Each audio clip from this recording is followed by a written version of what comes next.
Total Indie is so happy, so proud, and humbled to have the one and only innovator at Total Indie for a conversation so people can get to know you, get to know your music, your passion, your heart. I could keep going on, but let me just say happy to have Innovator here at Total Indie. Innovator, how are you today, man? I'm good, man. Thanks for having me, Pierre. Yeah. You know, it's really excited to be here and really excited to see what's going on with Total Indie. Yeah, my pleasure, man. Doing good though, you know. Good. Nice good. little drive up here, and I'm about to say, yeah. Where you? You don't have to necessarily stay, but what area you staying in now? I'm in Bethesda area. Okay. So but the DMV has pretty much been my stomping grounds for the last 5 years or so. So Okay. really just a DC Baltimore kid, you know. Yeah, same here. Yeah. Not originally from the DMV, but I think we got here in 2013, 2011, Okay. and somewhere in between there. It's kind of hazy. Yeah, it makes me wonder and think about when we first met. Maybe I think it was a random party. Maybe it was transit. Maybe it was something. I remember where it was. We met at Fun and Bass and Revolutions, and that was in Centerville.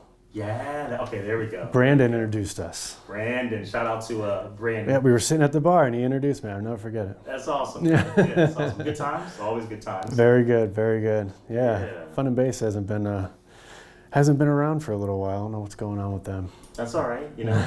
Sometimes it's about the memories that we have and the times we shared.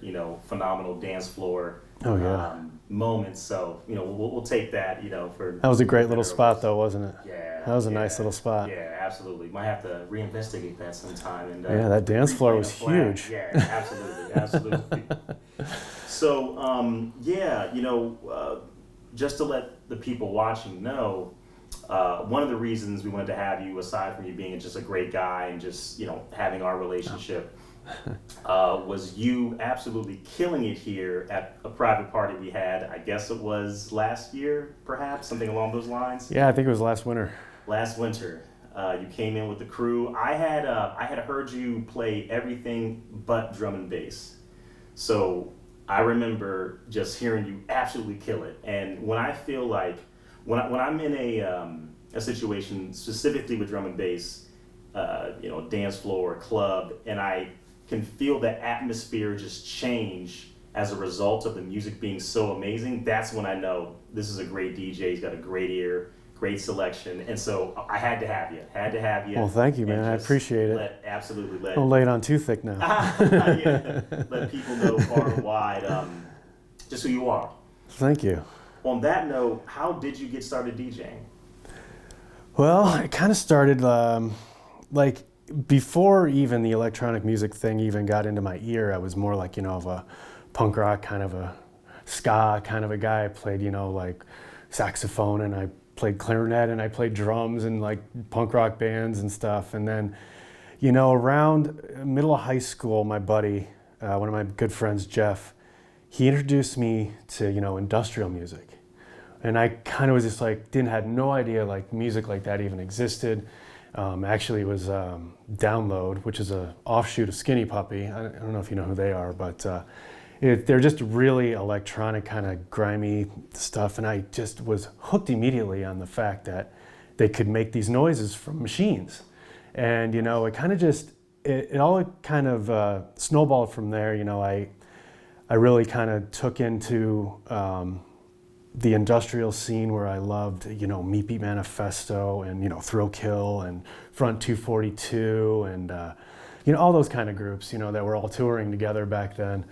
And eventually, the Meat Beat Manifesto, I really love them, the most, Jack Dangers. And then he's more of like a drums kind of a electronic artist and real sampley. There's really no category for Meat Beat, but, what he really did was utilize the drums. So that got me into like breakbeat. Okay. So I really started to get into, Chemical Brothers and, like the Atomic Babies and, just break artists from there, like Icy and stuff like that. And then it just, after that, I'd never really been to like a rave or, a club or anything. How old were you around this time? I was about 16. Oh, okay. 16, 15, and then like, I started to get into, the Chemical Brothers, and then, it kind of just snowballed into this, I figured out like, oh, you can make house music go into breakbeat too, and I really started to love house music. Nice. So, my early influences, I went to my first party, I was 17, and, 7 Up was there. I don't know if you know who that is, DJ 7 Up, and, there was a couple break guys there, and I just I kind of fell in love with the whole thing. And, from that point on is when I really just decided like, this is something I need to do. I want to be that guy who's controlling the energy, and, I want to make people feel good and dance. So like, at that point, it was house music totally. I didn't really know much about drum and bass. I mean, I would hear it in the off rooms a little bit sometimes, and I'd be like, that's really cool. It's really fast. Is it safe for me to go in? Yeah, it's like, it's kind of cool. I like that a lot, but I'm going to stick with this house stuff for a minute, and it was pretty much DJ Feelgood and DJ Dan. Like those are like my two main guys that really got me. Just like, wow, like disco house and funky house. Like this is just a great thing. Mm-hmm. And then of course, the more you start to go to more and more parties, the more you venture into the other rooms, and that's when I discovered, garage music. Okay. And tell us about, for those who are listening that may not know what garage is. Talk to us about that. So UK garage is just like baseline house music, or like two-step, which is like a breaky kind of a broken house beat, which is still like heavy on the bass line. So once I started to hear the bass line stuff, that's when I really kind of stepped a little bit away from the house and just focused all my attention on buying records from, for two-step and speed garage and any kind of garage and organy type garage feel, because that was just like what I love the most. And it was kind of just like, it was almost like drum and bass for house. It was like jungle for house almost to me. That's kind of like how I looked at it back then. Yeah. I was just like, oh, it's just like, it's drum and bass but house. It's like there's so many bass, like any wobbly, bass line, I was just into it. And that's kind of like how my whole DJing thing went. Like anything that was bass heavy and bass liney and just, heavy on the bass, and like, that's what I wanted to do. And that's kind of where I steered off to. I mean, now I spin everything, breaks, house, progressive, ambient, drum and bass, jungle, like Neuro, heavy stuff, even I'll spin like industrial stuff sometimes, because there was no way for me to just choose, time to go, like, oh, I'm just going to be a drum and bass DJ, or I'm just going to be a UK garage DJ. Like, I am going to be whatever I want. What made you, and I say the word gravitate toward drum and bass, not, again, you just clarified that you play different genres, but it seems like drum and bass has a special place in your heart. Absolutely. In terms of DJing. What was the draw for that to make you really roll over or walk into that first room that's playing drum and bass? Well, of course, it was just the feeling of it. It was very fast, and it was, the heavy bass of like, jungle music, and the heavy drums and the amen breaks, that just really kind of got me like a magnet to it. It's just like, this is incredible. It's infectious almost. It's very infectious. It's very infectious. And, I felt like, this is amazing that they could actually make this kind of stuff, like when I first started. And then, then you just kind of dive into it heavy, and, then I just start buying, hundreds of dollars worth of drum and bass records. And, that's kind of where I started with all vinyl. Back then they didn't really have CDJs. So like, you go in my den, it's just tons of just old school drum and bass records and garage records. Vinyl at the house. Oh yeah, I still have them all. You walk in, you're like, oh, I smell vinyl. Yeah, of course. It's the appeal also is the fact that it has a lot of different aspects of all music from it. Like you can just sample and mix anything into it. Like they use a lot of hip hop samples. They use a lot of like a lot of jazzy stuff too, and a lot of like, reggae. Like reggae dub jungle is like some of my favorite stuff ever. It's just very simple, just heavy on the bass, heavy on the drums, not much else. Little atmospheric sounds every now and then, and like, you know, very simple. And I feel like sometimes the more simple it is, the better it is to mix, because you can put a lot more things into it, you know, and that's, you know. So tell us a bit, you know, your impression or your joys, woes about the local drum and bass scene. Seems like you've been in it for a while. You mentioned a few places like Fun and Bass. We mentioned Transit earlier.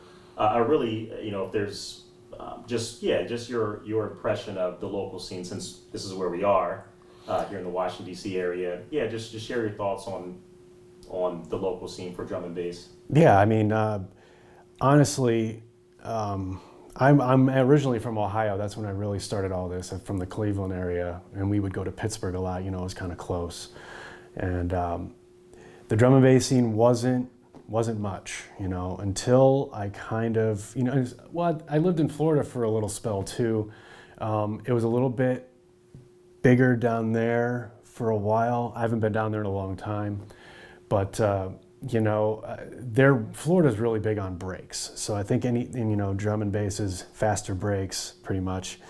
And so I think they really, I don't know what it is about Florida. They just kind of love the breaky stuff. So it was kind of a little bit bigger down there than it was in Cleveland and Pittsburgh. But, you know, the second I got here into, like, you know, the DMV, DC, Maryland, Virginia area, I noticed one thing right away, and that was 3D Productions. You know, they really had a hold of, you know, the drum and bass scene up here, and they were doing a great job.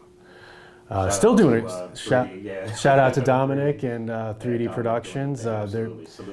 They're doing a great job, you know, getting a lot of, you know, they get a lot of local people out there, and but they get the ability to fly in a lot of people from, you know, UK and Europe a lot. So awesome. Really kind of, you know, this was the biggest drum and bass scene I've ever seen was here. Nice. And so that's kind of, you know, I did take a little bit of a break from it for a while, you know, had a baby and, you know, very busy for a while, but, you know, once I kind of moved up here, it just, I got really back, I got into it a lot, you know. I was with them for a little while. I kind of parted ways, just, you know, kind of felt the need to move on, but, sure. You know, they really did a lot for this scene for drum and bass, and I really can appreciate that. And they don't just do drum and bass too, like they do other rooms as well, but, you know, their main focus is, you know, getting the big names and, you know, bringing them out and getting the big venues and, you awesome. know, whatnot. So they did a really good job. You know, Proper has done a lot for it too. I want to mention Transit. You know, they don't necessarily stick to drum and bass. They're a weekly who focuses on all genres of electronic music, and, you know, that's a really good way that they help to get people's name out there and, you know, absolutely. Discover local talent absolutely. to, yeah. You know, help them move on. And, you know, Lantern, DJ Lantern is a big part of Transit, and you guys probably know him. Shout out to Peter. Yeah, he put a lot of work into that, and, you know, Juddy, and we'll go Data Drop, and, so many, right? So many, you know, I'm trying to drink, you know, when there's so many, it's hard to just single them all out, but they really did a lot too as well. A lot of the venues too, like they've done a good job of getting, you know, big names in, you know, U Street Music Hall isn't around anymore, but they were a huge staple in DC. Yeah. Shout out to, jeez. I know, right? Well, hopefully, we'll edit this part out. Yeah. Let me think of his name.